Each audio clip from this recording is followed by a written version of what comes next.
कभी कभी आपके द्वारा किए गए कुछ ऐसे काम जो शायद आपके बस में ना हो, वो किसी को दे देने से कुछ बहुत बुरा हादसा घटित हो जाता है। कुछ ऐसा ही हुआ था मेरा दोस्त शिवम, जो कि खुद एक पैरानॉर्मल एक्सपर्ट था और एक बहुत अच्छा साधक था। मैंने उसको एक केस दिया जिसमें एक परिवार के कई लोग एक साथ पोजेस हो जाते थे एक रात को। वो केस बहुत ही अजीब सा केस था। तो मेरे दोस्त ने बताया कि उनके घर में एक ब्रह्म है जो एक एक करके सबको पोजेस कर रहा है, और उसके बाद वो यकीन दिला रहा है कि वो कितना ज्यादा ताकतवर है। इस केस के चलते जब शिवम उनके घर में जाता है तो वो शायद 2-3 दिन में केस को सॉल्व करके वापस आ जाता है। वो मुझसे कहता भी है कि केस पूरी तरीके से सॉल्व हो गया है, लेकिन अगर वो खो जाए तो मैं उससे ढूंढ लूं। ये कह के वो तुरंत फोन काट देता है। मैं उससे सारी डिटेल पूछता, उससे पहले ही वो फोन काट चुका होता है। मैं शिवम को करीबन 10-15 कॉल करता हूँ, लेकिन वो नहीं उठाता। कुछ समय के बाद मुझे पता चलता है कि शिवम की मौत हो चुकी है। वो अपने ही पूजा वाले कमरे में मरा हुआ मिला। इसके बाद मैं अपने दोस्त शिवम के घर में जाता हूँ और वहां जाकर उसके पुराने रिश्तेदारों से परमिशन लेकर आसपास के लोगों से सारी की सारी डिटेल पूछता हूँ और उसके घर में एक रात रुकने की परमिशन मांगता हूँ। किसी तरीके से मुझे वहां पर रात में रुकने की परमिशन मिल तो जाती है, पर सबसे अजीब बात यह होती है कि उस वक्त जो मेरे साथ होता है वो बहुत ही ज्यादा भयानक होता है। मैं उसके मंदिर के कमरे में बैठकर पूजा कर रहा था तो मुझे बार बार शिवम की लाश दिख रही थी। उसकी लाश भी बड़े ही अजीब से सर्कमस्टेंसेस में मिलती है। वो मरा हुआ होता है और उसके ऊपर 7 अलग अलग धूप बत्तियां उसके सर से लेकर पैर तक जली होती हैं। इसी दृश्य को याद करते करते जब मैं वहां पर ध्यान करता हूँ तो मुझे पता चलता है कि वहां पर एक से ज्यादा आत्माएं हैं। कुछ बच्चे जोर जोर से चिल्लाकर बोल रहे थे। तो शिवम कभी मुझे पूरी तरीके से खून में लथपथ दिख रहा था। मुझे लग रहा था कि हो ना हो ये सब जो मुझे दिख रहा है वो कोई आम घटना से रिलेटेड नहीं है। और तभी अचानक से शिवम मेरी आंखों के सामने आकर कहता है कि कुछ भी हो जाए मैं उसे ढूंढ लूं। अगले दिन जब मैं उसके घर से जा रहा होता हूं तो वही परिवार मेरी आंखों के सामने आ जाता है। सामने आने के बाद वो मुझसे अपनी प्रॉब्लम बताते हैं कि वो लोग अभी तक ठीक नहीं हुए कि तभी अचानक से उनका पूरा परिवार एक साथ बोलता है, जन्म खतरनाक है, मृत्यु नहीं। अब ये केस मेरे लिए और ज्यादा पेचीदा हो गया था। मेरे दोस्त की मौत का मुझे बहुत ज्यादा अफसोस तो था, लेकिन उसके साथ साथ इस बात की बहुत ज्यादा एक्साइटमेंट भी थी कि आखिरकार ऐसा कौन सा ब्रह्म है जो एक पैरानॉर्मल एक्सपर्ट, एक बहुत अच्छे भैरव साधक को मार सकता है। मुझे लगा कि हो ना हो इन सारी चीजों का जवाब मुझे इनके घर जाकर ही मिलेगा। मैं उस दिन उनकी फैमिली के घर चला गया। वो फैमिली का घर बड़ा ही अजीब था। उनके घर में एक पीपल का पेड़ उगा हुआ था जो बहुत ही ज्यादा भयानक था, और उस पीपल के पेड़ पर एक दुशाला जैसा कुछ बंधा हुआ था, ऐसे जैसे कोई पतली सी चादर हो जो पेड़ के चारों तरफ बंधी हो। मैंने उनके घर वालों से उस घर की पूरी हिस्ट्री जाननी चाहिए, तो उन्होंने बताया कि ये पेड़ बहुत साल पुराना है और इस पेड़ को जो नहीं मानता है तो ब्रह्म बाबा उसे सजा देते हैं। शिवम भी यहाँ पर ऐसा पैरानॉर्मल एक्सपर्ट बन के आया था, तो उसने ये चादर को हाथ लगा दिया था, और चादर को हाथ लगाने के साथ ही साथ वो शिवम पूरी तरीके से पागल हो गया। वो कहता है कि उसे अपनी सारी विद्याएं इस चादर को देनी है। धीरे धीरे सब कुछ भेद खुल रहा था। मुझे ऐसा लग रहा था कि कोई ऐसी कड़ी है शायद जो शिवम मेरे लिए यहाँ पर छोड़कर गया है। शिवम मुझे कह रहा था कि मैं उसे ढूंढ लूं। इसका मतलब यह था कि शिवम की आत्मा वहीं आसपास है। मैं जैसे ही ध्यान करने की कोशिश करता हूँ कि इतनी देर में अचानक से उस परिवार के जितने भी लोग होते हैं वो सब जोर जोर से हंसने लगते हैं। मैं जब पीछे पलट कर देखता हूँ तो मैं क्या देखता हूँ कि उन सब ने अपने मुंह पर हाथ तो रखा है, लेकिन फिर भी मुझे हंसने की आवाज आ रही है। ऐसे जैसे वो लोग हंसना चाह नहीं रहे हों लेकिन फिर भी हंस रहे हों। ऐसे जैसे किसी ने अपने मुंह पर हाथ रखकर हंसने की बेहिसाब कोशिश करी हो। और जितनी देर में मैं कुछ और सोच पाता वो पूरा का पूरा परिवार अपनी जगह पर एक साथ शायद घुंघरू पहनकर अपने पैरों को पटकने लगा। मैं देख रहा था कि ये सब वो क्या कर रहे हैं कि तभी अचानक से पीछे से कोई क्लैप करता है। मैं पीछे पलट कर देखता हूं तो वहां पर कोई भी नहीं होता, पर इस बार वहां से वो चादर गायब होती है। चादर वहां से गायब है, इसका क्या मतलब है? मैं जब पलट कर उनसे पूछता हूं कि आखिरकार वो चादर कहाँ है, लेकिन उनमें से कोई भी इंसान जवाब नहीं देता। वो सब अपने मुंह पर हाथ रखकर खड़े होते हैं कि तभी अचानक से मैं क्या देखता हूँ कि उन सारे परिवार वालों के पीछे वो लड़की जो 18-19 साल की थी, वो चद्दर को ओढ़े हुए है और पार्टी में से एक मग उठाती है जिसमें पानी होता है, उसे अपने ऊपर डालने लगती है। पर वो पानी नहीं, वो दरअसल में खून होता है। जितनी देर में मैं इस पूरे प्रोसेस को समझ पाता, मैं देखता हूँ कि उन परिवार वालों में से हर एक इंसान ने अपने हाथ की नस को काट दिया है और वो खून रिस कर सीधा उस लड़की के पास इकट्ठा हो रहा है। मैं इस केस को बिल्कुल भी नहीं समझ पा रहा था कि तभी अचानक से मुझे एक क्लू मिलता है।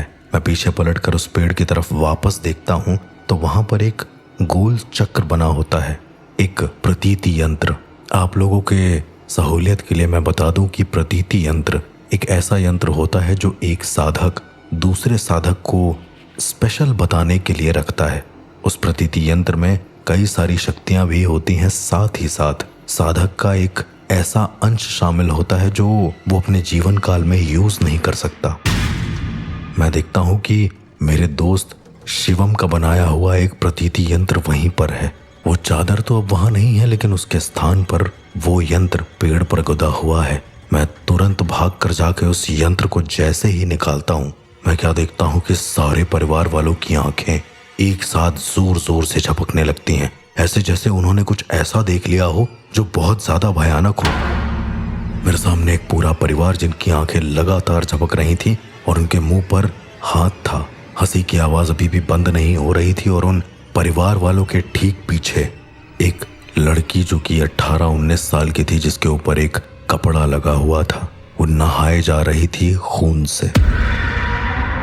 मैंने पेड़ पर लगे उस प्रतीति यंत्र को जैसे ही अपने पास लिया, वो लड़की जोर जोर से चिल्लाने लगी और उस लड़की के चिल्लाने के साथ साथ पूरे परिवार वाले भी उतनी ही जोर जोर से चिल्लाने लगे। इतनी तेज उनकी आवाज थी कि मेरे कानों से थोड़ा सा खून निकलने लगा। कि तभी मैं क्या देखता हूँ कि उस यंत्र में हल्की सी एक गर्माहट आती है। गर्म होने पर जैसे ही मैं उस यंत्र को छोड़ता हूँ अपने हाथ से, कि तभी मेरा दोस्त मुझे दिखाई देता है, शिवम,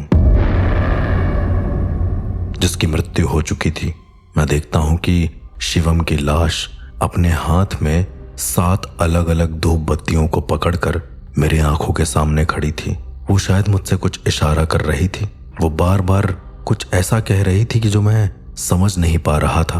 दरअसल आत्माएं इशारों में बात करती हैं, वो कभी आपसे डायरेक्टली बात नहीं कर सकती। मैंने कई बार उससे ये पूछना चाहा कि इस प्रतीति यंत्र का क्या मतलब है।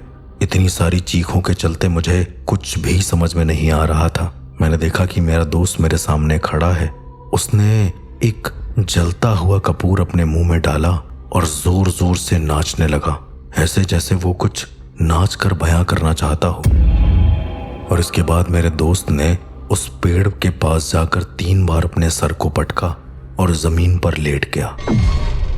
साइड में एक पन्नी रखी हुई थी, उसने वो पन्नी अपने ऊपर चढ़ाई और पास में रखी धूप बत्तियों को अपने ही पन्नी के ऊपर रख दिया। वो सेट नहीं हुई थी ठीक उस तरीके से जिस तरह से उसकी मौत पर थी, पर वो रखी हुई थी, ऐसे जैसे वो मुझसे कोई अधूरे प्रोसेस को पूरा कराने को बोल रहा हो। जब मैं उसके लाश की तरफ देखता हूं तो इस बार उसका इशारा उस लड़की की तरफ होता है जो 18-19 साल की होती है। मैं समझ गया था कि वो लड़की के साथ ही कुछ न कुछ भयानक है। मैं भागते हुए उस लड़की की तरफ जाता हूँ और तुरंत उसको पकड़ लेता हूँ चादर सहित। वो जोर जोर से चिल्लाती है। शुक्र बस ये था कि वो मार नहीं रही थी, बाकी वो सब कुछ कर रही थी। मैं उसको पकड़कर अपने दोस्त के हाथ के पास तक लाता हूँ क्योंकि वो पेड़ के पास लेटा हुआ था और मेरे दोस्त का हाथ जैसे ही उस लड़की के पैर से टच होता है कि तभी अचानक से वो लड़की बिल्कुल शांत हो जाती है, बिल्कुल खामोश। लेकिन परिवार वाले अभी भी चीख रहे थे। वो लड़की खामोश होकर मेरे दोस्त की आवाज में कहती है, इस चादर को जला दो, ये चादर ही मुख्य जड़ है। मैं जैसे ही ये बात सुनता हूँ तुरंत मेरे दिमाग में कुछ आता है। पास जल रही धूप बत्तियों को उठाकर जैसे ही मैं उस चादर के ऊपर डालता हूँ, वो चादर पूरी तरीके से जलने लगती है और उसी के साथ साथ वो 18-19 साल की बच्ची भी पूरी जलते जलते जब वो पूरी तरीके से काली पड़ जाती है तो मुझे ऐसा लगता है कि कहीं ना कहीं मैं उस बच्ची को बचा लूं। जब मैं बच्ची को बचाने के लिए 2 कदम आगे बढ़ाता हूँ तो तभी अचानक से मुझे एक बच्चे की आवाज आती है और ये उन परिवार वालों में से एक इंसान बोल रहा होता है, जल जाने दो इस लड़की को, क्योंकि हम लोग 100 लोग हैं और हमारी आत्माएं भटक रही हैं। हम 100 लोगों की बलि एक साथ देकर हमारे खून को इस चादर में लगा दिया गया था। ये जल जाएगी तो हम मुक्त हो जाएंगे और तुम्हारा दोस्त शिवम उसकी आत्मा को भी मुक्त कर देंगे। मैं धीरे धीरे सारी बातें समझ रहा था। मुझे ऐसा लग रहा था कि ये चादर में ही कुछ ना कुछ है। जैसे ही मैंने उस चादर को जलाया, धीरे धीरे करके एक एक बच्चों की चीख के साथ करीबन 100 चीखें मुझे सुनाई दी और वो चादर सहित वो लड़की पूरी तरीके से जल गई। वो लड़की मरी नहीं, लेकिन उसे सीवियर बर्न हुआ। मैंने उनके परिवार वालों से बोला कि तुरंत का तुरंत इसे हॉस्पिटल लेकर जाइए और मेरे आंखों के सामने मेरे दोस्त की आत्मा मेरे पैर के पास लेटी हुई थी। उस वक्त मेरे कानों में मेरे दोस्त की आवाज आती है। वो मुझसे कहता है कि उसने जानबूझकर ये सब किया ताकि मैं इस केस को पूरा सॉल्व करूं। इस केस को सॉल्व करने के लिए सिर्फ एक इंसान की जरूरत नहीं थी। वो बताता है कि दरअसल बहुत 1000 साल पहले कोई तांत्रिक साधिका थी जिसने 100 बच्चों की बलि एक साथ देकर उनका खून एक चादर में लगा दिया था। वही चादर अब हर एक इंसान को पोजेस करती है, हर एक लोगों के घर में जाती है। वो चादर जहां जहां ट्रांसफर होती है वहां वहां वो दिक्कतें होना शुरू हो जाती हैं। और सबसे बड़ी बात जो उसने बताई वो ये था कि वो चादर सिर्फ और सिर्फ तंत्र साधकों को ही अपना शिकार बनाती थी। इस तरीके से उस चादर ने करीबन 95 बलि ले ली है, यानी कि 95 तंत्र साधकों को मार डाला है।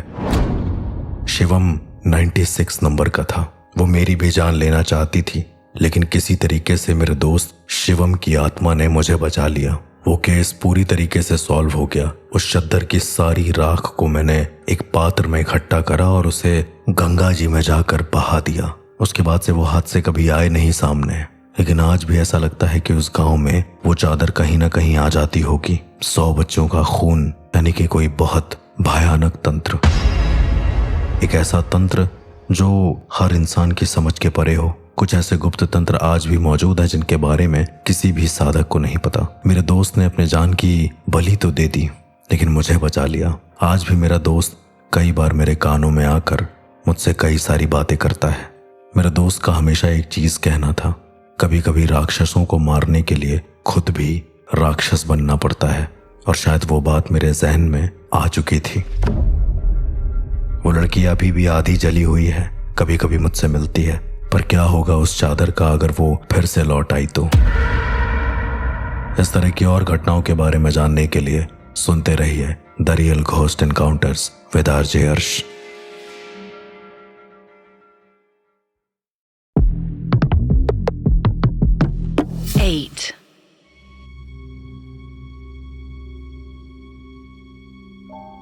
हाय, मेरा नाम है अर्श। नाम कितना अच्छा होता है ना, चाहे वो किसी का भी हो। कभी उस नाम से अगर दिल लग जाए तो ऐसा लगता है कि घंटों उससे बात कर लो। कभी वो नाम स्मरण के रूप में इतना ज्यादा याद रहता है कि गुरु मंत्र बन जाता है। कभी एक नाम इतना ज्यादा अजीब हो जाता है कि उसे लेने भर से इंसान को एंजाइटी या ट्रॉमा हो जाता है। ये नाम बड़े ही अजीब होते हैं। आज का टॉपिक ही नाम है। मैं अपने सारे पैरानॉर्मल केसेस में से इस केस को एक ऐसा मिस्टीरियस केस का दर्जा देता हूं जो शायद मैं किसी केस को नहीं दे सकता। कई बार मेरे पास ऐसे केसेस आते हैं जिसमें आत्माओं को मुक्ति दिलानी होती है। कई बार ऐसे केसेस हैं जिसमें इंसान के अंदर कोई आत्मा आती है और उस इंसान को जानबूझकर मारना पड़ता है। अलग अलग तरीके के वे और अलग अलग तरीके के कॉन्सिक्वेंसेस। पर क्या होगा अगर एक इंसान का नाम या फिर अगर एक नाम कई सारे लोगों को पोजेस करने लगे? अगर एक ऐसा नाम जिसको लेने भर से इंसान की मौत हो जाए, उस वक्त की स्थिति कितनी ज्यादा भयानक होगी, जरा ये सोच कर देखिए। आज मैं आप लोगों को अपना एक ऐसा ही केस बताने वाला हूं जिसमें मैंने एक ऐसी चीज को ठीक किया था जो सिर्फ एक नाम था, एक भयानक पोजेस्ड नेम। ये बात होगी आज से करीब 6-7 साल पहले की। कई सारे ऐसे हादसे सामने आने लगे थे जो बहुत ज्यादा अजीब थे। मेरे एक दोस्त थे, बहुत अच्छे फिल्म मेकर थे। वो दरअसल स्टेट पुलिस के लिए अपनी अपनी डॉक्यूमेंट्रीज बनाया करते थे। उनके पास अलग अलग प्रोजेक्ट आते थे। एक बार उनके पास एक हॉरर प्रोजेक्ट आया। उन्होंने मुझसे कई बार मदद भी मांगी। उन्होंने मुझसे कहा कि एक ऐसा हॉरर प्रोजेक्ट है जो बहुत ज्यादा यूनिक है, तो उसके लिए उन्हें क्या करना चाहिए। मैंने उन्हें सजेस्ट किया कि अगर आपके पास कोई EMF यानी कि इलेक्ट्रोमैग्नेटिक फील्ड का कोई भी ऐसा उपकरण हो जिसे आप ले जाकर चेक कर सकें, तो आप जरूर समझ पाएंगे कि वहां पर प्रेतात्मा है या फिर नहीं है। तो उन्होंने मुझसे बस कॉल पे इतना कहा था कि अगर वो कोई प्रेतात्मा ना होकर सिर्फ एक नाम हुआ तो। उसके बाद शायद से कुछ नेटवर्क इशू हुआ था, फिर हमारा कॉल कट गया था। उसके करीबन 1 हफ्ते के बाद न्यूज़पेपर में ये न्यूज़ आती है कि वो फिल्म डायरेक्टर, वो डॉक्यूमेंट्री मेकर अब नहीं रहे इस दुनिया में। आखिरकार उनके साथ ऐसा क्या हुआ था उस घटना स्थल पर जो अचानक से उनकी मौत हो गई। और सबसे अजीब बात, उनकी जो मौत हुई थी वो बड़े ही भयानक रूप से हुई थी। पुलिस बताती है कि उन्होंने अपने पूरे जीवन काल में ऐसी मौत कभी नहीं देखी। जो फिल्म डायरेक्टर थे उनकी आंखें पूरी तरीके से काली पड़ गई थी, ऐसे जैसे किसी ने उसमें इंक डाल दी हो। पर वो आंखें फॉरेंसिक एक्सपर्ट बता रहे थे कि पूरी तरीके से सड़ चुकी हैं। इसी के साथ साथ उनकी जीभ को निकाल दिया गया था। उनकी जीभ आधे से ज्यादा निकली हुई थी, ऐसे जैसे किसी ने हाथ से पकड़कर उसे जोर से खींच लिया हो। और उनकी जीभ पर अलग से कुछ निशान थे। ये बहुत ही ज्यादा डरा देने वाला था। मैंने उनके साथ काम करने वाले हर एक इंसान को फोन किया और उनसे पूछा कि आखिरकार उस रात क्या हुआ। एक लाइट दादा ने आखिरकार इस सच को खोल ही दिया।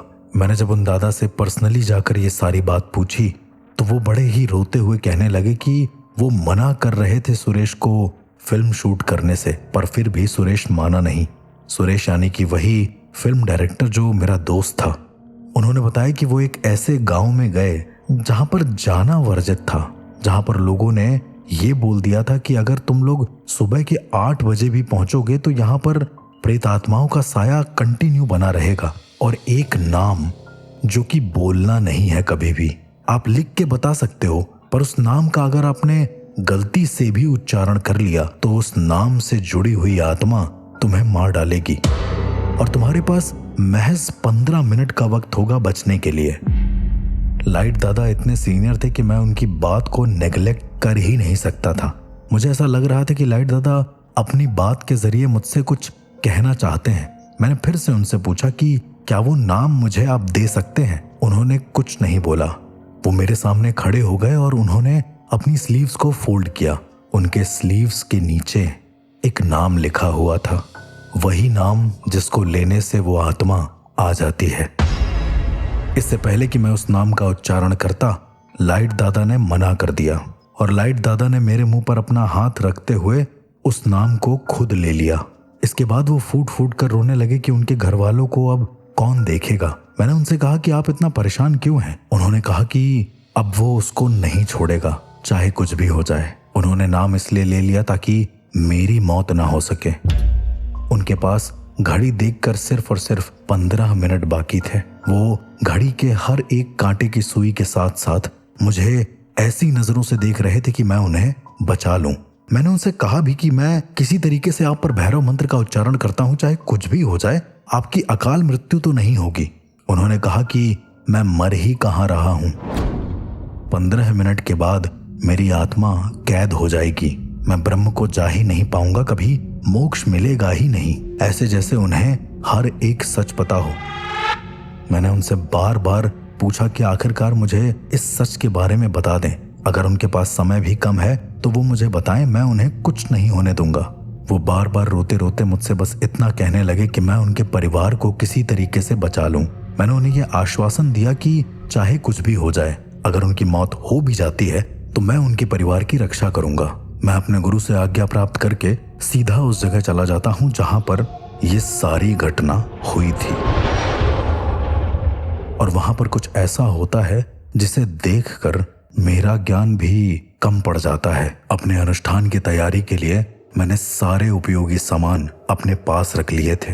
मैंने अपना सूटकेस खोला और उसमें से जितने भी उपयोगी सामान थे उन सबको निकाला। चारों ओर मैंने काली धूप को जलाया ताकि वो एक ऐसा माहौल क्रिएट करे, ताकि वो एक ऐसा बंधन क्रिएट कर दे जिससे आत्माएं मेरी तरफ खींची चली आएं। साथ ही साथ मैंने 12 लाल कफन को अपने आसपास बिछाया। लाल कफन दरअसल एक ऐसे कपड़े होते हैं जिसके ऊपर कई सारी शव साधनाएं करी गई हों। इस वजह से मैंने लाल कफन को किसी तरीके से एकत्रित करके अपने चारों ओर रख दिया। साथ ही साथ मेरे हाथ में एक ताम्रपत्र था। कहा जाता है कि जो आत्माएं देख नहीं पाती या फिर जो आत्माएं कुछ बता नहीं पाती, उन्हें अगर आप ताम्रपत्र पर लिखकर अपनी बात बोल दो तो वो जरूर उसका रिप्लाई करती हैं। लेकिन मैंने यहाँ पर कुछ और करा। यहाँ पर तो स्वयं नाम ही पोजेस था, तो मैंने ताम्रपत्र पर एक साबर मंत्र लिखा।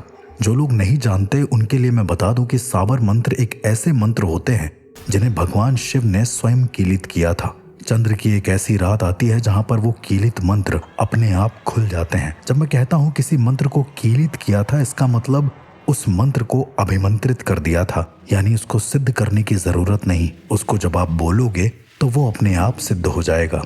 अपने गुरु के निर्देशन के कारण मैंने इस मंत्र में थोड़ी सी फेरबदल करी है, लेकिन ये मंत्र कुछ ऐसा ही था। मैंने हर एक ताम्रपत्र पर लिखा, वचन दे जो उसका नाम पूछे वही उसे जगाए, जो पुकारे वो काल को न्योता दे, अगर ऐसा ना हो तो गुरु गोरखनाथ की आन। दरअसल साबर मंत्रों में आन दी जाती है, यानी किसी के लिए कुछ ऐसा कहा जाता है कि वो आत्माएं वो करने पर मजबूर हो जाएं। मुझे आज भी अच्छे से याद है कि रात के करीबन 2:45 या 46 मिनट हो रहे होंगे।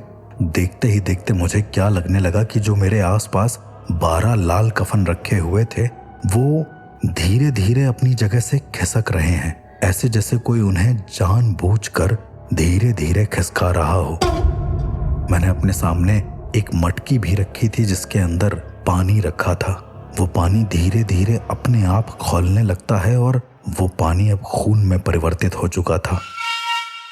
ऐसे जैसे कोई आत्मा चाहती हो कि वो खून पूरी तरीके से मेरे मुंह पर आकर गिर जाए ताकि मेरा मुंह जल जाए। मैं ये सारी चीजें देख ही रहा था कि तभी अचानक से मेरे कंधे इतने ज्यादा भारी हो गए कि मैं अपने कंधों को मूव भी नहीं कर पा रहा था। ऐसा लग रहा था जैसे कोई 6 फीट का आदमी मेरे कंधे पर अपने दोनों पैरों को रख कर खड़ा हो गया हो और वो शायद किसी तरीके की कोई तांत्रिक क्रिया करना चाहता हो। मुझे लाल चंदन की खुशबू बहुत तेज आने लगी और सारा माहौल देखते ही देखते बहुत ज्यादा बदल गया। मैंने उस मटके के बगल में एक मांस का टुकड़ा भी रखा हुआ था जिसके ऊपर मैंने एक दीपक जलाया हुआ था। वो दीपक देखते ही देखते इतनी तेज लौ में परिवर्तित हो जाता है कि मैं उसको देखता रह जाता हूँ। वो एक अजीब सी आकृति लेने लगता है। वो मांस अब पूरी तरीके से जल के भुन चुका होता है, पूरी तरीके से काला हो चुका होता है। मेरी जो अपनी विद्या थी, उस विद्या के जरिए मुझे उस मांस के टुकड़े को गर्म ही उठाकर उस मटके में बंद करना था। मैंने वैसा ही किया। मटके में बंद करने के करीबन 5 मिनट के बाद मैं देखता हूँ कि वो जो 12 लाल कफन थे वो 12 इंसानों में अजीब से तरीके से तब्दील हो गए हैं।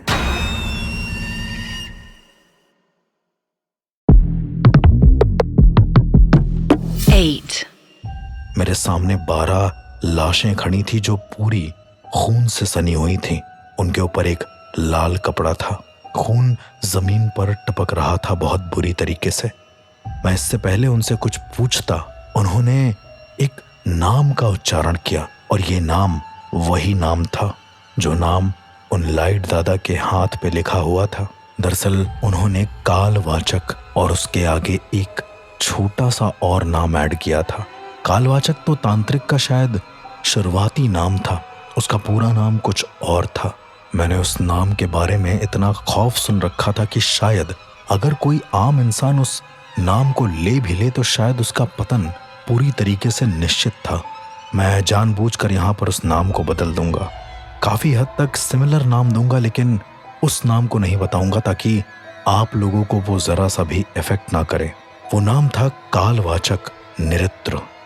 अब ये निरुद्र एक बहुत ही अजीब तरीके की टर्म है।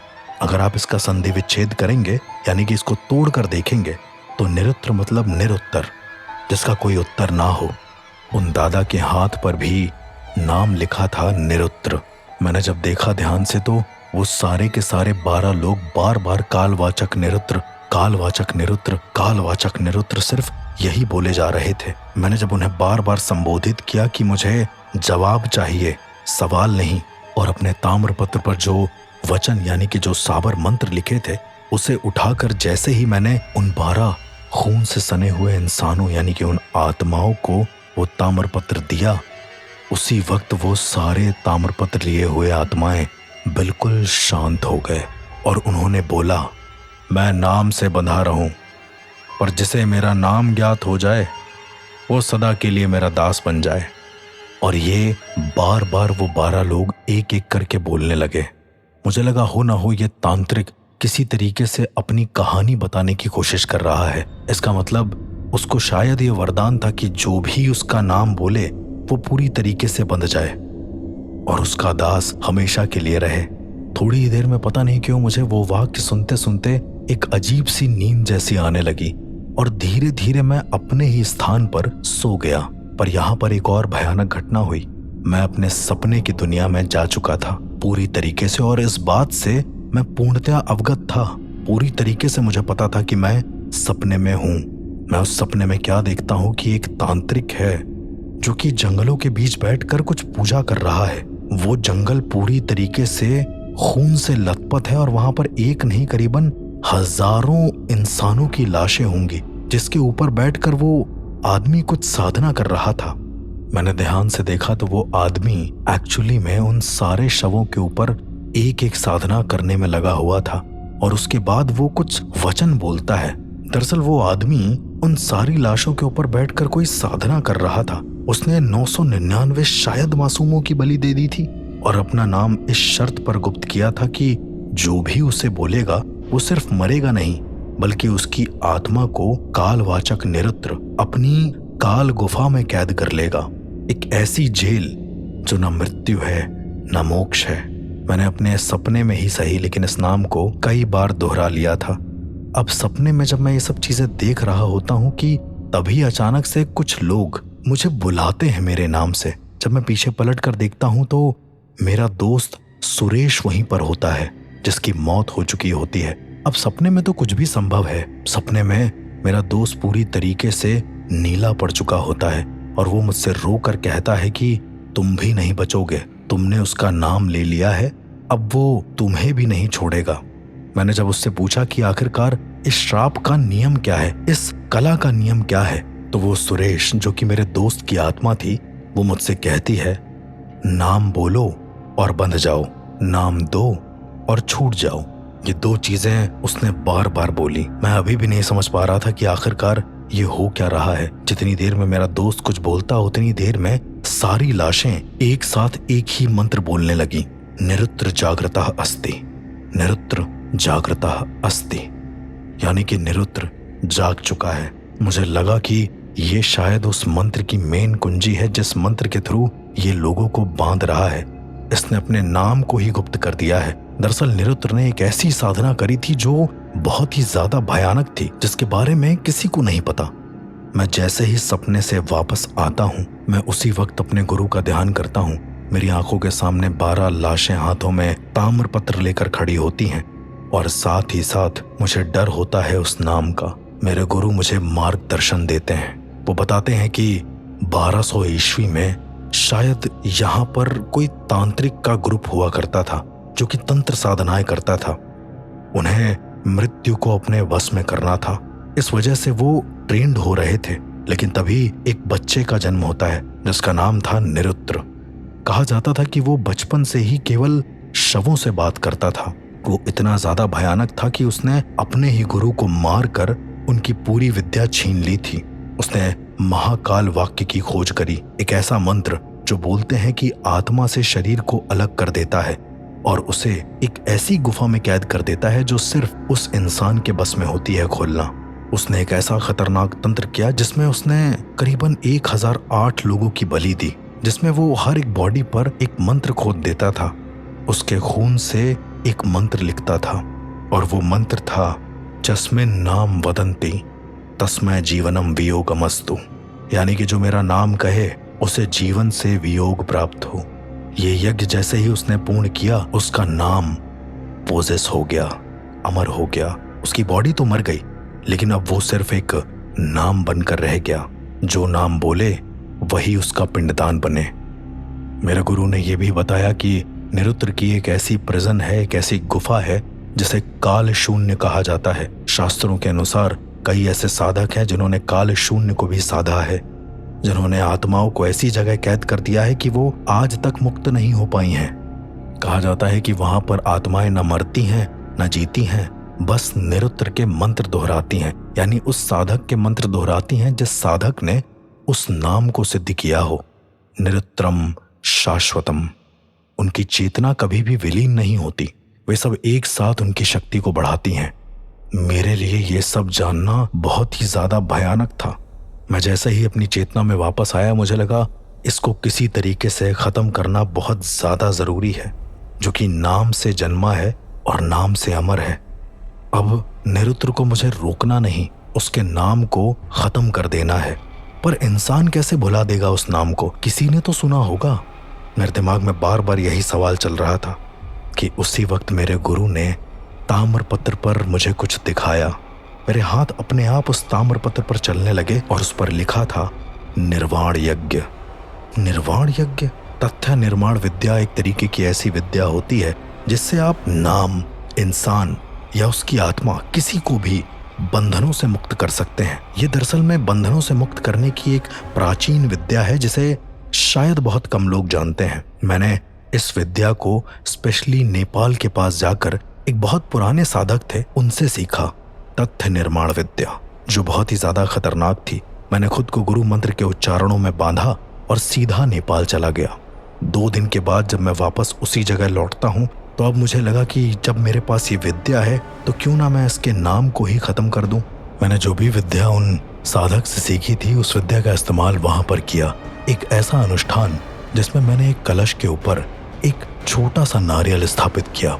नेपाल के उन साधक के कहे मुताबिक मैंने कलश के अंदर 108 अलग अलग पवित्र शरीरों की अस्थियों को इकट्ठा किया और उसे कलश के अंदर इस तरीके से स्थापित कर दिया कि वो बाहर ना निकले। कलश के बाहर मैंने गोरोचन और अष्टगंध लगा दिया ताकि उसकी ऊर्जाएं उसके अंदर वैसे ही एकत्रित रहें। नेपाल के उन साधक ने ये बताया था कि ये 108 पवित्र शरीरों की अस्थियां ही निरुद्र की हार का कारण बनेंगी। उसके बाद मैंने उस विद्या का प्रयोग आत्मा के आवाहन के लिए किया। थोड़ी देर के बाद अचानक से एक अजीब सी चीज होती है। मेरे कान में एक आवाज आती है और उधर से शायद वो निरुद्र कहता है कि उसे मुक्त नहीं होना है, वो ठीक है अपनी जगह। मैं उससे कहता हूँ कि तुम जहां पर हो तुम खुद भी कैद हो। वो कहता है कि वो कैद नहीं है, वो आजाद है। मैंने उसको इसी शास्त्रार्थ में हराया। मैंने उससे कहा कि तुम आजाद तो हो पर शायद सिर्फ अपनी दुनिया में, बाहर वालों के लिए बिल्कुल भी नहीं। ऐसे करते हुए जब 1 घंटे बीत गए तो मैंने उसे बताया कि उसने कितना ज्यादा निर्मम पाप किया था। जब उसे धीरे धीरे इस बात का रियलाइजेशन होने लगा तो उसका अहंकार धीरे धीरे बड़े ही अजीब सी सिसकियों में बदल गया और वो मुझसे कहता है कि क्या वो वापस आ सकता है। मैंने उससे कहा कि उसने 1000 लोगों की एक ऐसी जेल बनाई है जिससे निकल पाना उसके लिए भी संभव नहीं है जब तक मैं ना चाहूं। वो मुझसे कहने लगा कि उसे मुक्ति चाहिए। मैंने कहा कि तुम शायद प्रकृति के नियमों को कभी नहीं बदल सकते हो और मृत्यु को कभी बांध नहीं सकते हो। मृत्यु तुम्हारे हाथ में नहीं है पर मोक्ष शायद मेरे हाथ में है। उसने ये सुना और वो रोने लगा। उसने मुझे ये वादा किया कि वो अपने नाम को मुक्त कर देगा और बिल्कुल भी ये नाम किसी को नुकसान नहीं पहुंचाएगा। मैंने कहा कि ठीक है। मैंने अपने पास ही रखा गोरोचन और अष्टगंध उठाया और नारियल पर एक तिलक कर दिया। थोड़ी ही देर में वो नारियल पूरी तेजी से गर्म होकर एक साथ फट गया। अब वहां पर कुछ भी नहीं था, सब कुछ शांत हो चुका था। शायद वो अब पूरी तरीके से वहां से जा चुका था। ना अब उस नाम के बारे में कोई कुछ कहता, ना ही उसे कोई लेना चाहता था। उसके जाने के ठीक 5 मिनट के बाद पता नहीं क्या मुझे दिल में बहुत तेज दर्द हुआ और मैं बेहोश हो गया। 3 दिन बाद जब मैं उठा तो मेरे सामने कुछ लोग खड़े हुए थे। वो सब मुझसे हाथ जोड़कर कह रहे थे कि शुक्रिया उनकी आत्मा को मुक्ति दिलाने के लिए। वो शायद वो आत्माएं थी जिन्हें निरुद्र ने अपने काल शून्य की गुफा में रख लिया था, यानी कि एक ऐसे प्रिजन में जहां से बाहर निकलना पॉसिबल नहीं था। मैंने अनजाने में ही सही लेकिन इतनी सारी आत्माओं को मुक्ति दिलाई थी। मेरे दिल को बहुत ज्यादा सुकून भी मिला और फिर मैंने ये सोचा कि क्या एक नाम इतना खतरनाक हो सकता है। पर अब वो नाम नहीं है, अब वो मुक्त है और शायद हमारे बीच है। इस तरह की और दिलचस्प और खतरनाक कहानियों को जानने के लिए सुनते रहिए the real ghost encounters with RJ अर्श।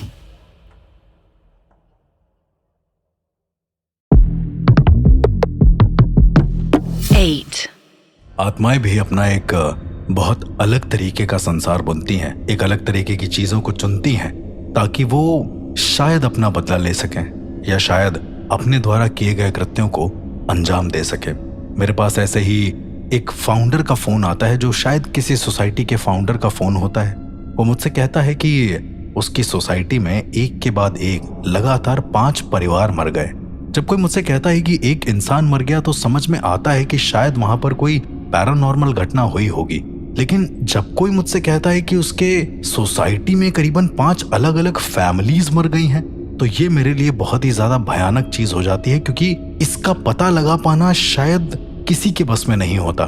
मैंने जब पूछा कि पुलिस वाले क्या कह रहे हैं तो उनका कहना है कि कोई सीरियल साइकोपैथ किलर है जो कि ये सारे मर्डर कर रहा है।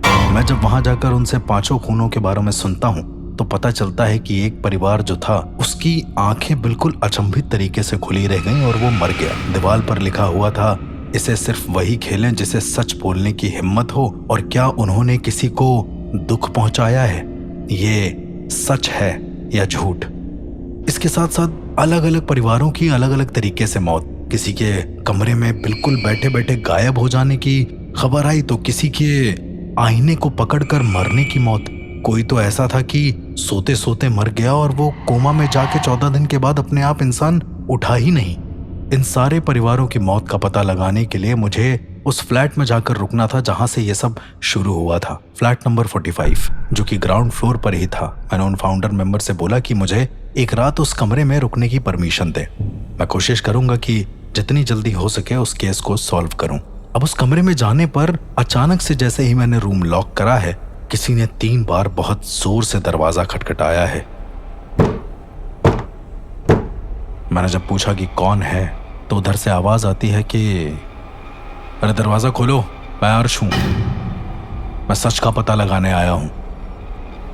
मेरे पैरों तले जमीन खिसक गई थी ये सारी बातें सुनकर, क्योंकि मेरी ही आवाज को कोई इंसान बाहर खड़ा है तो क्या मैं किसी टाइम लूप के अंदर फंस गया हूं। मैंने गेट खोला तो बाहर कोई भी नहीं था। वहां पर बस एक छोटा सा बॉक्स रखा हुआ था। मैं अभी भी नहीं समझ पाया कि यहाँ पर कोई मस्ती मजाक चल रहा है क्या। मैंने सोसाइटी के फाउंडर से पूछा भी कि वो एक बार सीसीटीवी पे नजर डालें और कुछ 10 मिनट पहले की फुटेज देखें, क्या वहां पर कोई कमरे के बाहर आता हुआ दिख रहा है। सोसाइटी के फाउंडर ने वही करा, लेकिन उसने बोला कि कोई भी कमरे के बाहर आया ही नहीं, बस केवल मैं आया था। मैं नीचे झुका कुछ उठाने के लिए, पर नीचे कुछ था नहीं और मैं अंदर चला गया। और अब मेरे सामने एक ऐसा बॉक्स रखा था जो बड़ा देखने में पुराना सा था, बहुत अजीब सा। मुझे लगा हो ना हो आत्माएं जरूर कुछ ना कुछ कहना चाहती हैं। देखिए, इसमें मुझे किसी तरीके का नेचुरल केस तो नहीं लगा, क्योंकि पूरे परिवार का एक साथ मर जाना ये सीरियल हिप्नोसिस या फिर सीरियल किसी भी तरह का किलिंग नहीं हो सकता। अगर एक परिवार मरता है तो उससे दूसरी फैमिली सचेत हो जाती है, पर जो भी फैमिली मरी है सभी ने ट्रुथ या डेयर खेला है, सच या हिम्मत। एक ऐसा गेम जो हम सभी खेलते हैं अपने बचपन में, ट्रुथ या डेयर, ट्रुथ या डेयर। मैंने जैसे ही उस बॉक्स को खोला, उसमें ऊपर लिखा हुआ था, सच बोलोगे या हिम्मत करोगे। और उस बॉक्स में मौजूद उस किताब को हाथ में लेते ही अचानक से मेरे कान में एक आवाज आई, सच कहा था मैंने, फिर भी सजा दी गई। वो आवाज बोल रही थी कि उसने सच कहा था, फिर भी सजा दी गई। थोड़ी ही देर में अचानक से मुझे क्या लगता है कि किसी ने मेरे दोनों हाथों को बहुत जोर से पकड़ लिया हो और मेरे मुंह पर ऐसा चाबुक बांध दिया हो जो पूरी तरीके से कांटों से भरा हुआ हो। मेरे मुंह से खून निकलने जैसा प्रतीत होने लगा मुझे, और अब ऐसा लगने लगा कि मेरे प्राण शायद अभी के अभी निकल जाएंगे। थोड़ी ही देर में मैं क्या देखता हूँ कि मेरी आंखों के सामने एक अजीब सी दिखने वाली काली आकृति, बड़ी ही भयानक टाइप की होती है वो आती है, और उसके हाथ में वही एक किताब होती है जिसमें लिखा होता है सच या हिम्मत। मेरा मुंह उस वक्त बिल्कुल भी खुल नहीं रहा था। मैंने जब भैरव मंत्रों का उच्चारण करना शुरू किया है तो शायद मेरे जान में जान आई है। एक तरीके का स्लीप पैरालिसिस मुझे हो गया था जो बहुत ही ज्यादा अजीब था। जब मैं उस लड़की की ओर वापस देखता हूँ तो अब वहां पर वो लड़की नहीं खड़ी होती, अब वहां पर उस लड़की के साथ साथ मैं भी खड़ा होता हूँ, उसके ठीक पीछे एक काली परछाई बनके। मुझे साफ साफ पता चल रहा था कि वो मेरी ही परछाई है, और वो लड़की जो उस परछाई के आगे खड़ी थी, जो कि मेरी परछाई थी, जब उस लड़की ने मेरी परछाई को टच करा है तो मुझे ऐसा लगा है कि किसी ने मुझे भी छू रखा है। उस लड़की ने उस परछाई का हाथ ऊपर किया तो अपने आप मेरा भी हाथ ऊपर चला गया, ऐसे जैसे अब मेरा हाथ मेरे ही बस में ना हो। मुझे ऐसा लगने लगा कि कोई मेरे अंदर से मेरा दिल निकाल कर शायद रख लेना चाहता हो। वो मुझे बार बार ऐसे परेशान कर रही थी लड़की, जैसे वो जानती हो कि मैं एक पैरानॉर्मल एक्सपर्ट हूँ। उसने मुझे बार बार ये बात पूछी कि मैं तुम्हारी परछाई तो छोड़ दूंगी, लेकिन तुम मुझे बताओ कि तुम सच चुनोगे या फिर हिम्मत। मैं कुछ नहीं समझ पाया और मैंने तुरंत ये बोला कि मैं सच को चूज करता हूँ। तो उसने मेरी परछाई को छोड़ दिया और अचानक से मेरे दिल पर हाथ रखा। इतना अजीब सा लग रहा था उसका हाथ, और इतना ज्यादा ठंडा था कि मुझे लग रहा था कि एक लाश मेरे ऊपर वो हाथ रखी हुई है। वो मुझसे एक सच पूछती है। वो मुझसे कहती है कि तुम्हारे पास कितनी सिद्धियां हैं। मेरे गुरु ने मुझे बताया था कि यदि कोई इंसान तुमसे ये सवाल पूछता है तो हमेशा उसे बहका देना, हमेशा उसे किसी तरीके से अपने बातों में उलझा देना ताकि वो ये चीज ना पूछ सके, क्योंकि ये चीज इंसानों को बताना बाधित है, पर एक आत्मा को उसको तो बता ही सकता था। मैंने उसी वक्त उसको बता दिया कि इतनी सिद्धियां मैंने कर रखी हैं। वो लड़की ने तुरंत मेरे दिल से अपना हाथ हटा लिया और वो बहुत जोर जोर से रोने लगी, ऐसे जैसे वो कुछ अधूरी सच्चाई को बयां करना चाहती हो। वो बार बार रोते हुए एक ही चीज बोल रही थी कि मैंने सच कहा था, फिर भी मुझे सजा दे दी गई थी। मैंने उसको पूछा कि अगर तुम्हें सजा दी गई थी तो क्या तुम मुझे अपनी पूरी सच्चाई को बता सकती हो? तो वो कहती है कि अगर मैं बताऊंगी तो क्या तुम उसे सच मानोगे या सिर्फ मेरी हिम्मत समझकर और लोगों की तरह मुझे मरने के लिए बोल दोगे? मैं अभी भी नहीं समझ पा रहा था कि वो किस घटना का शिकार हुई है। मैंने उससे जब उसकी पूरी कहानी पूछी तो वो सुनकर मैं भी रो दिया। उसने मुझसे कहा कि आज से करीब 100 साल पहले मैं बिल्कुल सीधी सी लड़की हुआ करती थी। कोई भी मुझे मार कर चला जाता था, मेरे परिवार वालों को परेशान कर देता था। शक्ल से देखने में मैं सुंदर थी, इस वजह से गांव के लड़के मुझे बहुत बुरी नजर से देखते थे। उसने आगे बताया कि कुछ दिनों के बाद गांव के जमींदार के बेटे ने इस लड़की के साथ कुछ गलत करने की कोशिश करी। ये लड़की किसी तरीके से भागते हुए पंचायत के पास पहुंचती है और पंचायत को सारी चीजें बताती है, लेकिन चूंकि वो जमींदार का बेटा था इस वजह से सरपंच कुछ भी बोलते नहीं है। जब पंचायत लगती है तो उस पर झूठा आरोप लगा दिया जाता है कि उसने मंदिर से कुछ चुराया है। जब सारे लोग उसके घर की तलाशी लेते हैं तो मंदिर का वो खोया हुआ सामान उनके घर में ही मिलता है, लेकिन वो लोग बिल्कुल सीधे थे। और उसके बाद इस लड़की को होती है एक सजा। सरपंच कहते हैं कि तुम बहुत ज्यादा सच सच कहते हो, तो अब तुम चुनाव करो कि क्या तुम सच चुनोगी या जो हम बोलेंगे करने को वो करोगी। वो लड़की आखिरी वक्त भी यही कहती है कि उसे सच को चुनना है। सरपंच ये कहते हैं कि अगर सारे गांव वालों ने तुम्हारी कही गई बात को सच नहीं माना तो तुम्हें वो करना पड़ेगा जो हम करेंगे, और वो तुम्हारी हिम्मत होगी।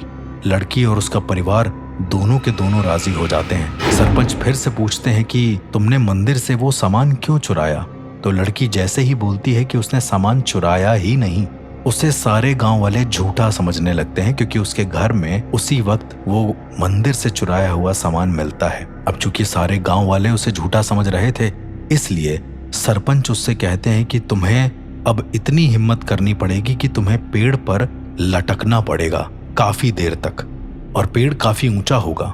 अगर तुमने हाथ छोड़ा तो तुम नीचे गिरकर मर भी सकती हो। कुछ लोगों ने मिलकर उस लड़की के पैर बांध दिए और उसे एक पेड़ पर उसके दोनों हाथों को पकड़ाकर लटका दिया। उस लड़की में 5-10 मिनट जितनी भी जान बची थी वो बस लटकी रही और अचानक से उसने अपना हाथ छोड़ दिया और वो जमीन में गिर गई। उसका सर फट गया और उस लड़की ने रोते रोते सिर्फ इतना कहा कि अगर मेरे सच को कोई नहीं सुन सकता तो मैं उसे हमेशा के लिए एक खेल बना देती हूँ ताकि लोग समझें कि झूठ की सजा क्या होती है। और वो वहीं पर मर गई। उसकी हमेशा एक किताब हुआ करती थी जिसमें वो कुछ ना कुछ लिखा करती थी, शायद पुराने कलम से या उस समय पर जो कलम आती होंगी उससे। उसमें सिर्फ सच या हिम्मत लिख गया उसकी मौत के बाद। और गांव में उसके बाद से मौत के हादसे होना लगातार शुरू हो गए, ऐसे जैसे वो एक किलिंग स्प्री पर आ गई हो। सभी को सच या हिम्मत का सामना करना पड़ता।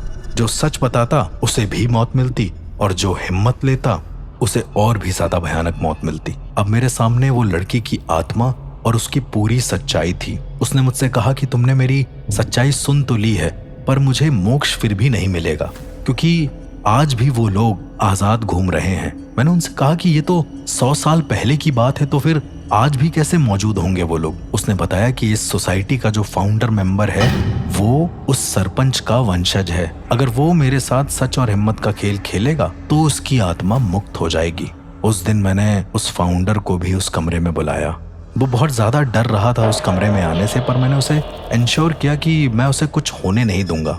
अब मेरे सामने वो फाउंडर और थोड़ी ही देर में उसके सामने वो काली परछाई यानी कि उस लड़की की आत्मा आ गई। ये बहुत ज्यादा खतरनाक था। वो इतना ज्यादा डर रहा था कि अब वो मर जाएगा, लेकिन मैंने उसे फिर भी कहा कि मैंने इस आत्मा से वचन लिया है, वो तुम्हें कुछ नहीं करेगी, सिर्फ एक गेम खेलेगी, सिर्फ एक सच या हिम्मत का सवाल पूछेगी। उस फाउंडर मेंबर ने बिना कुछ सोचे समझे सच का विकल्प चुन लिया। आत्मा ने पूछा कि क्या तुम्हें पता है कि तुम्हारी 1-2 पीढ़ी पहले रही है उसने किसी की निर्मम हत्या करा दी थी और पूछा तक नहीं था। वो थोड़ी देर तो चुप होता है। मैं उस फाउंडर से बोलता हूँ कि तुम्हें सच बताना पड़ेगा, इतना याद रखना, वरना तुम्हारा जीवन यहीं खत्म हो जाएगा। वो कहता है कि हाँ मुझे पता था। मैंने उस फाउंडर मेंबर की तरफ देखा और मुझे इतनी ज्यादा घृणा हुई उस इंसान से कि मुझे लग रहा था कि ये तो अभी मर जाए तो ज्यादा बेहतर है, पर उसका परिवार था। मैंने उस आत्मा से ये बोला कि इसने अपने सच को मान लिया है और कल की डेट में ये अपना सच पूरे परिवार के सामने और पूरी दुनिया के सामने बताएगा। अगर वो नहीं बताता है तो तुम उसे हमेशा के लिए मार देना। पता नहीं कैसे पर उस आत्मा ने आखिरकार मेरी बात सुनी, पर उसने ये कहा कि अगर उसने सभी को सच नहीं बताया तो वो उसके पूरे परिवार को ठीक वैसे ही मारेगी जैसे उसने यहाँ आने वाली फैमिलीज को मारा। मैंने जब उससे पूछा कि तुमने बाकी और 5 निर्दोष फैमिलीज को क्यों मारा, फिर अगर तुम्हारी मेन लड़ाई फाउंडर से थी तो तुम्हें उसको नहीं मारना चाहिए था। तो उसने कहा कि वो 5 फैमिलीज उन्हीं सरपंचों की वंशज थी, इसी वजह से उसने उन 5 फैमिलीज को मार डाला। मैं समझ गया था कि वो अपने प्रतिशोध पर हमेशा अटल रहेगी, इसलिए मैंने फाउंडर से बोला कि तुम्हें अगले ही दिन तुरंत सभी को ये सूचित करना पड़ेगा कि तुम्हारे पूर्वजों ने ही इस आत्मा को यानी एक निर्दोष लड़की की हत्या का आदेश दिया था और वो तड़प तड़प कर मर गई थी पूरे गांव के सामने जहां पर यह जमीन बनी हुई है। उसने ऐसा ही किया। वो आत्मा दोबारा से मेरे सामने प्रकट होती है और मुझसे कहती है कि अब उसे मोक्ष मिल सकता है। मैं समझ गया था कि उसे मोक्ष दिलाने का सिर्फ एक ही तरीका है कि उस बॉक्स को, जिस बॉक्स में वो डायरी थी यानी कि उस लड़की की डायरी, उसे गंगा जल से पूरी तरीके से पवित्र करके उस पर सप्त भस्म की क्रिया करना। सप्त भस्म की क्रिया एक ऐसी क्रिया होती है जो किसी ऑब्जेक्ट के ऊपर करी जाती है किसी आत्मा को मोक्ष दिलाने के लिए। मैंने वही क्रिया उसी कमरे में बैठकर करी। पंचतत्वों के सामने उस आत्मा को प्रणाम किया और उसके बाद अपने दिल से कुछ मंत्रों का उच्चारण किया। धीरे धीरे करके वो आत्मा मेरी आंखों के सामने विलीन होती चली गई और कमरे में एक अजीब सी शांति हो गई। मेरे सामने अब कोई किताब नहीं थी, सब कुछ बिल्कुल खत्म हो चुका था, ऐसे जैसे कुछ हुआ ही ना हो। इसके बाद मैंने उस फाउंडर मेंबर को बोला कि उसे अब कमरे में एक मंदिर बनाना पड़ेगा जो कि डेडिकेटेड होगा सिर्फ उसी लड़की के लिए। उसने ठीक वैसा ही किया। उसने एक मंदिर बनाया और उस लड़की के नाम के साथ वहां पर एक छोटा सा शिवलिंग स्थापित कर दिया। उसमें उसने साफ साफ मंदिर में लिखवाया था कि कभी भी कोई भी इंसान किसी भी झूठ को बोलने की हिम्मत ना करे, वरना उसे सच और हिम्मत दोनों का सामना करना पड़ सकता है। ये केस तो सॉल्व हो गया, लेकिन आज भी मेरे दिमाग में ये 2 चीजें चलती रहती हैं, सच या हिम्मत। कैसे एक साधारण से दिखने वाले शब्द इतने ज्यादा प्रभावी होते हैं एक आम इंसान की जिंदगी में। ऐसी ही और घटनाओं को जानने के लिए सुनते रहिए real ghost encounters with RJ अर्श। 8 कहते हैं कभी कभी एक आम सी चीज यानी कि एक आम सी दुआ आपके लिए इतनी ज्यादा कारगर सिद्ध हो जाती है कि आप बहुत आगे बढ़ जाते हैं, और शायद वही आम सी दुआ आपको गिराने के लिए कारगर होती है, जिसे हम बद्दुआ कहते हैं। ये दुआ और बद्दुआ का जो कॉन्सेप्ट है ये बहुत ही ज्यादा पुराना है। हम अपने बड़े बुजुर्गों से सुनते आए हैं कि किसी की दुआ लग गई तो इंसान खिल जाता है और किसी की बद्दुआ लग गई तो वो पूरी तरीके से बर्बाद हो जाता है। हिंदू धर्म के हिसाब से माने तो बहुत सारे लोग ऐसे कहते हैं कि जो ट्रांसजेंडर होते हैं अगर उनकी बद्दुआ लग गई तो कोई भी इंसान पनप नहीं पाता। और मुस्लिम धर्म की माने तो कहते हैं कि अगर किसी पीर बाबा की बद्दुआ लग गई तो इंसान कभी आगे बढ़ नहीं पाता, उसकी बरकत नहीं हो पाती। जिन कभी बद्दुआ नहीं देते, इस वजह से जिन्नों के साथ ये कॉन्सेप्ट अवेलेबल नहीं है। पर पीर बाबा, ये कॉन्सेप्ट मुझे बचपन से ही बहुत ज्यादा फैसिनेट करता था। मैं कई सारे ऐसे इंसिडेंट अपने साथ आपको शेयर कर सकता हूँ जो हुए हैं और बहुत ही मैजिकल रूप से मेरे सामने आए हैं। एक बार मुझे अच्छे से याद है, ये कुलधारा के आसपास की बात है। उस वक्त हम लोग एक फिल्म के शूट पर प्रोडक्शन यूनिट में थे। थोड़ी देर के लिए जब हमें आराम मिला या फिर ब्रेक मिला तो हम लोग बाहर निकले, और बाहर निकलने के बाद वो एक फोर्ट था जहां पर हम लोग स्टे कर रहे थे। वहां से बाहर निकलने के बाद हम लोग अचानक से एक जगह खो गए, रास्ता मिला नहीं। तो अचानक से एक बूढ़ा आदमी आता है और वो कहता है कि यहाँ से बेटा तुम सीधे जाओगे और बिना मुड़े जैसे ही कोई ऐसी चीज दिखे जो पूरी तरीके से लाल हो, वहां से तुम्हें तुम्हारी मंजिल दिख जाएगी। वो बड़ी पहेली के रूप में बात कर रहा था। मुझे लगा कि वहां की लैंग्वेज ही ऐसी है। ये जैसलमेर की बात मैं आपको बता रहा हूँ। और थोड़ी देर के बाद हम लोगों ने जब उसकी बात मानी और हम आगे गए, पीछे पलट कर देखते हैं तो वहां पर वो बूढ़ा इंसान होता नहीं है। हमें लगा कि शायद ये कोई चोर है तो इसकी बात पर अमल नहीं करते। हजारों तरीके अपना लिए वापस जाने के, लेकिन हम लोग उस क्राइटेरिया से बाहर निकल ही नहीं पा रहे थे। ऐसे जैसे कोई एक अद्भुत ताकत हो जो हमें रोक रही हो अपना रास्ता पता कराने के लिए। इसके बाद हम उस बूढ़े इंसान के बताए हुए पते पर पहुंचे तो वहां पर एक बांस रखा हुआ था जिस पर एक लाल कलर का कपड़ा ऊपर से नीचे तक पूरा बंधा था। वहां से हम देखते हैं तो हमें एग्जैक्ट पॉइंट मिल जाता है जहां से हम अपने फोर्ट की ओर वापस जा सकते हैं। तो इस तरह की कई सारी ऐसी घटनाएं हुई हैं जो ये सोचने पर मजबूर कर देती हैं कि क्या इस तरह की कोई एंटिटी भी एग्जिस्ट करती है। बाद में वहां के लोकल से ये पता चलता है कि जहां पर हम लोग खोए थे वहां पर एक पीर बाबा की मजार थी। उन्हें शाहे पीर का नाम दिया जाता था और वो अक्सर लोगों की मदद करते हैं। ऐसी आत्माएं सिर्फ और सिर्फ मदद करती हैं भटके हुए राहगीरों को उनकी राह दिखाने के लिए, just like a torch. Kerala में भी कई सारी ऐसी एंटिटीज हैं जो सिर्फ टॉर्च लेकर या फिर अपने हाथ में एक लालटेन लेकर निकलती हैं दूसरे लोगों को रास्ता दिखाने के लिए। अब मैं अपने इस केस की ओर आगे बढ़ूंगा जो मेरे पास करीबन 3 साल पहले आया, ज्यादा दिन भी नहीं हुए थे। मेरा दोस्त रजा, जो कि एक बहुत अच्छा शेफ भी था, उसने शायद बाहर से कहीं से शेफ का कोर्स किया हुआ था पूरा। वो खाना भी बहुत अच्छा पहले से ही बनाता था और उसने अपनी लगन से बहुत कुछ अचीव कर लिया था। उसका मेरे पास फोन आता है और वो मुझसे कहता है कि उसके घर में कुछ बहुत बड़ी दिक्कत हो रही है, कुछ ऐसा जो शायद मैं भी ना समझ पाऊं। पहली बात तो वो मुस्लिम और दूसरा मुझे उतनी अमलियात थी नहीं कि मैं इन चीजों के बारे में क्या राय दे सकूं। मैंने उससे कहा कि कुछ भी हो, एटलीस्ट मुझे एनर्जी फील होती है तो मैं आकर एक बार तो देख ही सकता हूं कि क्या हो रहा है। मैंने जब रजा से पूछा कि और मम्मी वगैरह कैसी हैं, तो रजा कहता है कि मम्मी, भाई और दादा की मौत हो चुकी है। पहले तो मुझे लगा कि इतना टाइम स्पैन हो गया है शायद हमें बात करे हुए, इस वजह से वो इस तरीके से बोल रहा है। लेकिन वो रोने लगा फोन पर और वो रोते रोते कहता है कि ये तीनों 2 महीने के अंदर अंदर मर चुके हैं।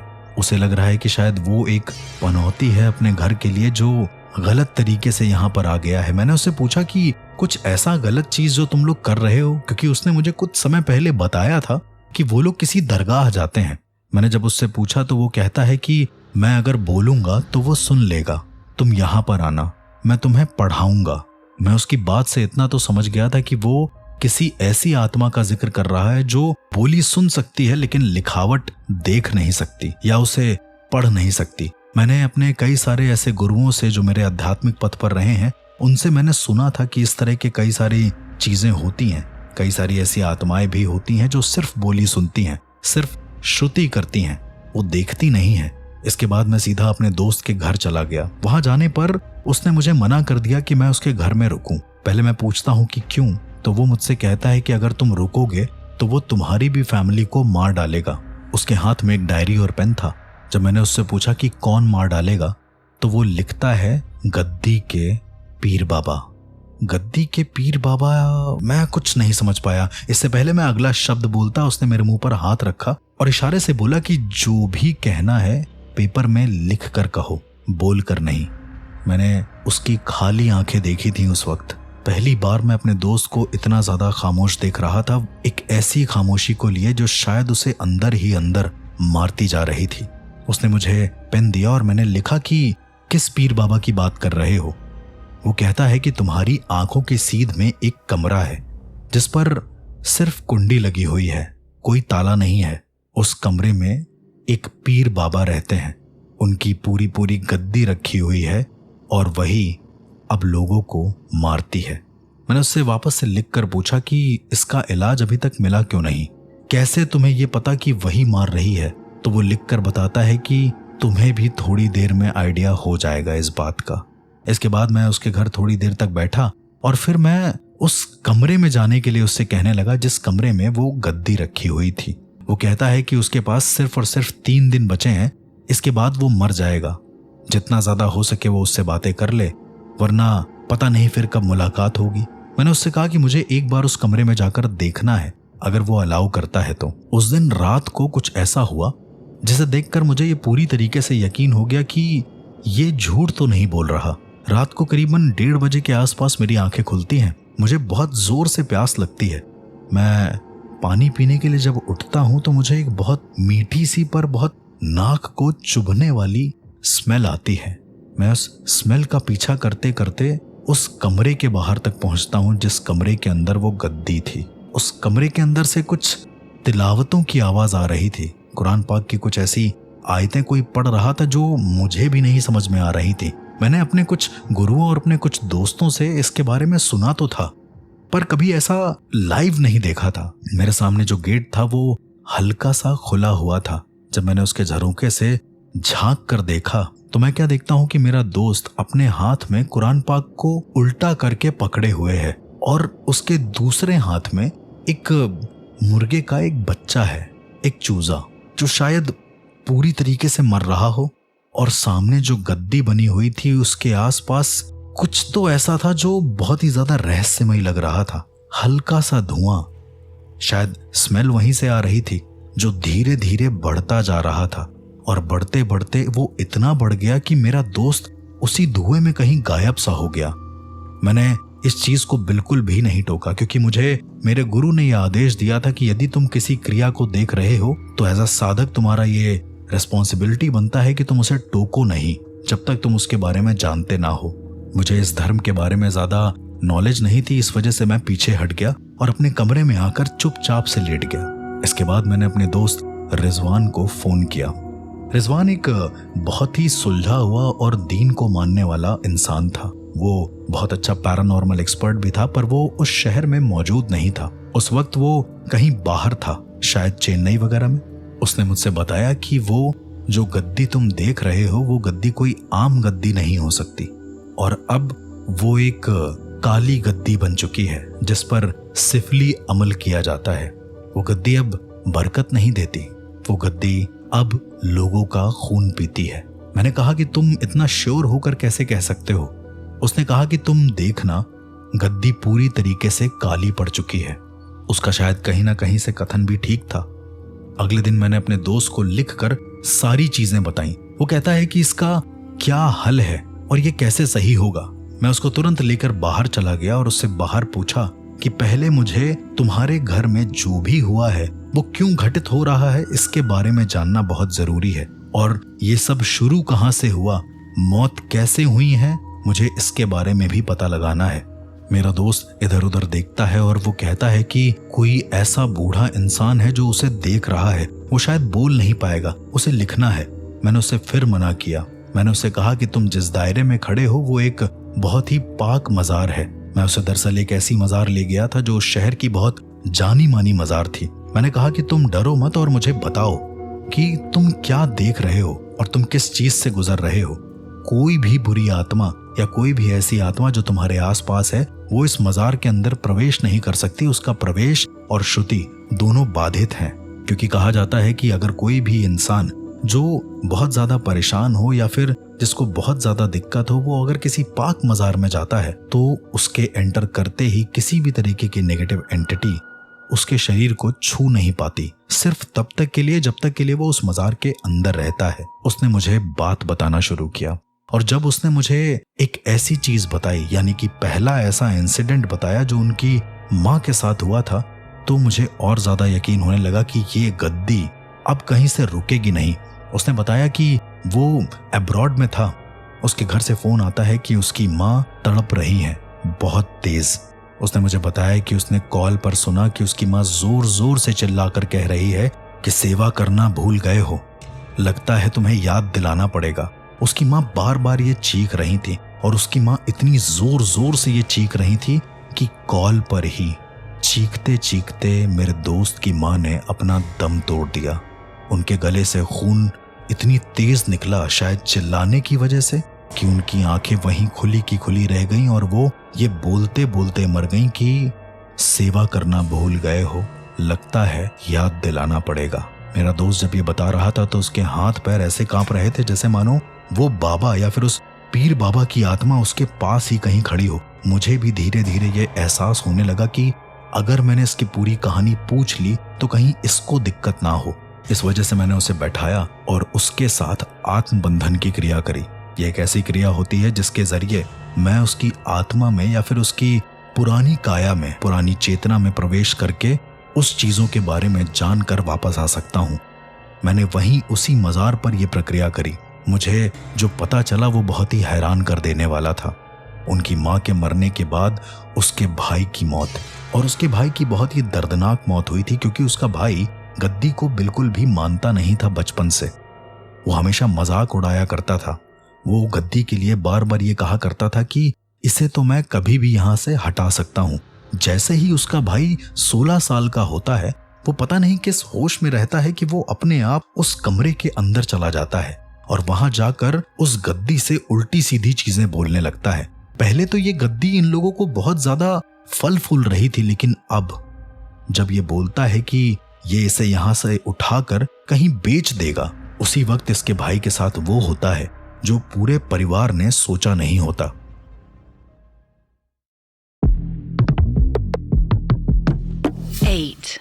अगले दिन जब उसका पूरा परिवार नियाज और चादर लेकर उस कमरे में जाते हैं तो देखते हैं कि उनके घर का छोटा बेटा यानी कि मेरे दोस्त का भाई, वो अपने दोनों घुटने के बल नमाज करने की पोजीशन में बैठा हुआ है। उसका गला पूरी तरीके से अकड़ चुका है, ऐसे जैसे किसी ने उसको जोर से पकड़कर घुमा दिया हो, और उसका मुंह सामने उस गेट की तरफ था जिस गेट की तरफ से सारा परिवार अंदर आ रहा था। ऐसे जैसे उसकी आंखें ये कह रही हों कि अब दोबारा इस गेट के अंदर एंट्री नहीं करनी है। उसके हाथ पूरी तरीके से मुड़े हुए थे और उसके आंखों में एक अधूरी ख्वाहिश के साथ कुछ खून की बूंदें थीं जो उसकी आंखों से बाहर नहीं, उसकी आंखों के अंदर ही जा रही थीं।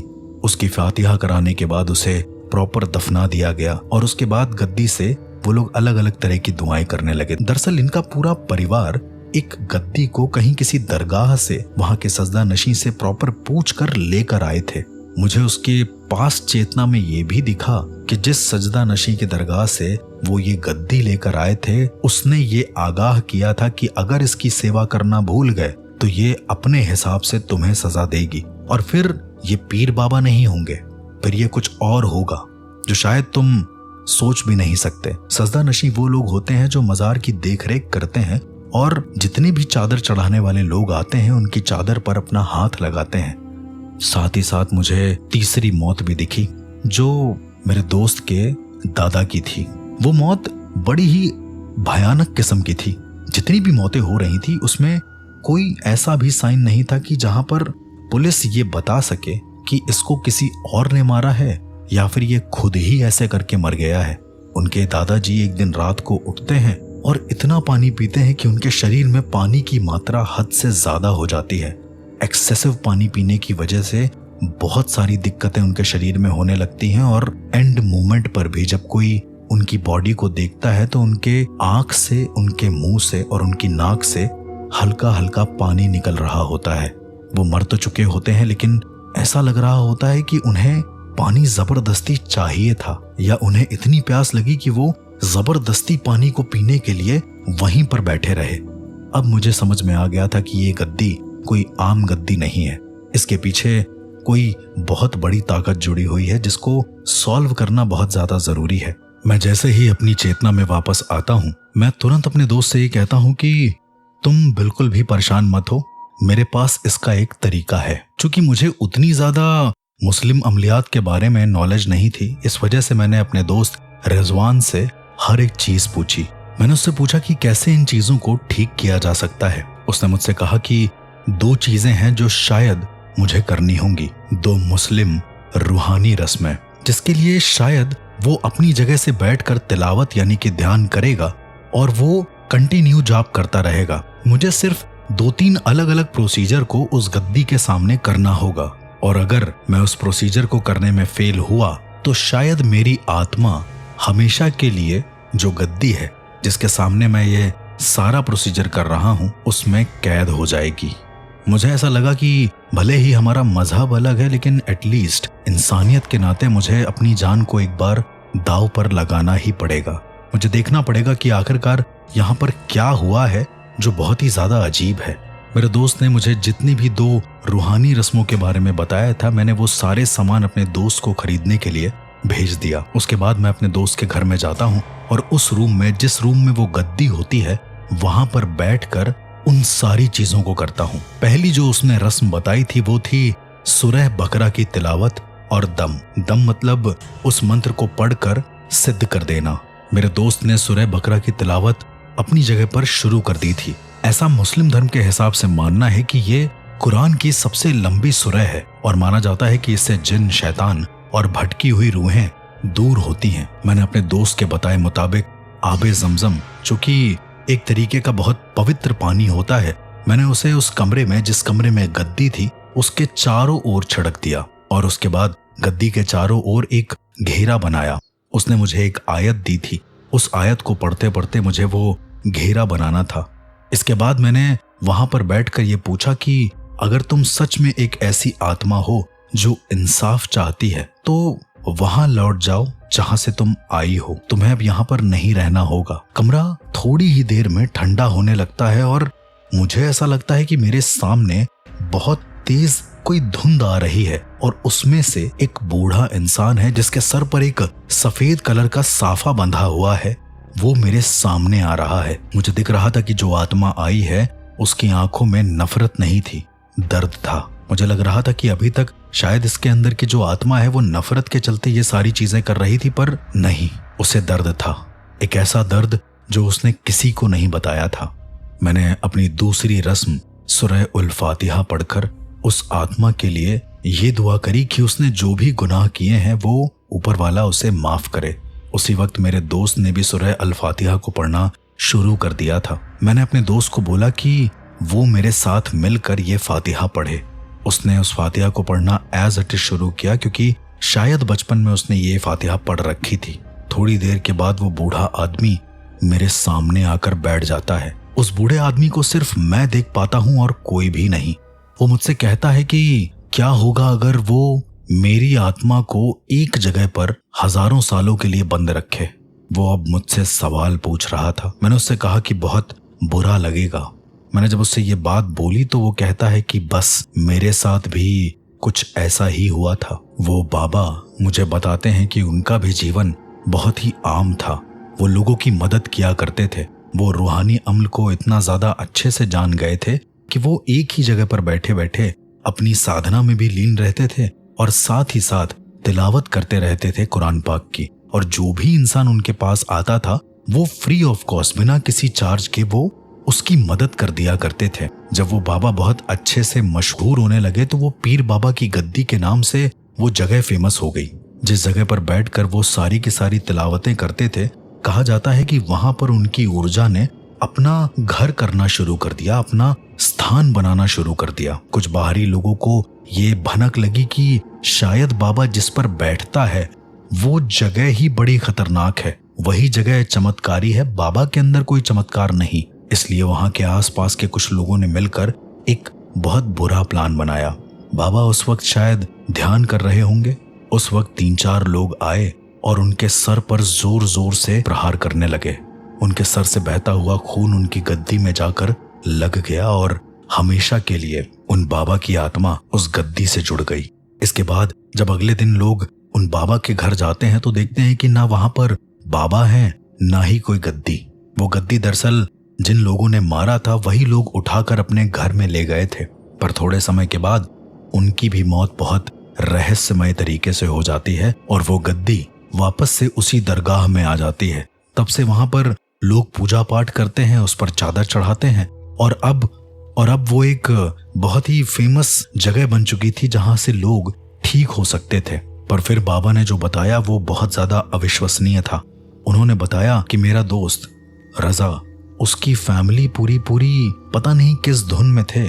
जिस जमीन पर वो दरगाह बनी थी वो जमीन उन्हीं की थी। तो वो वहां पर मौजूद उस गद्दी को लेकर अपने घर आ गए। जिस सजदा नशी से उन्होंने ये सारी चीजें पूछी थी वो उसने किसी ऊपरी शक्ति के इन्फ्लुएंस में आकर ये बात बोल दी थी। इनफैक्ट उसको खुद को नहीं पता था कि वो गद्दी किसी को दे रहा है। उसने कई सारे तरीके भी बताए थे गद्दी की सेवा करने के, जो कि मेरे दोस्त रजा की फैमिली करती थी।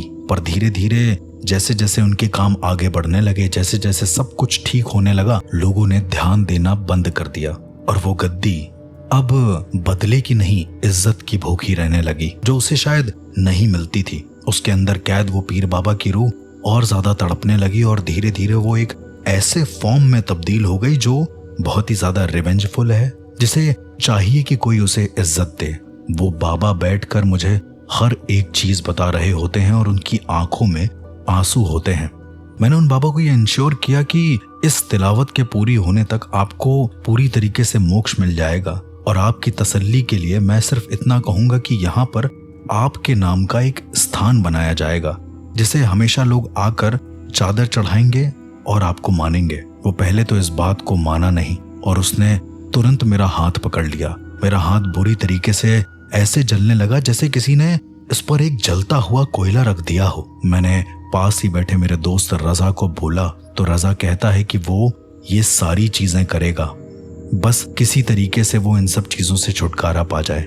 बाबा देखते ही देखते ये कहने लगे कि यहाँ पर मेरी गद्दी तो बनाना, लेकिन अगर इसका कभी भी अपमान हुआ तो मैं वापस आ जाऊंगा और सब कुछ खत्म कर दूंगा। जाते जाते उन बाबा ने एक चीज और बोली कि इसके परिवार का एक सदस्य बचा है, इसका पिता, उसे 2 दिन में मरना होगा। मैं इसकी जगह उसे लेकर जाऊंगा और अब ये मेरी दरगाह का यानी कि मेरे इस गद्दी का सजदा नशी बनेगा।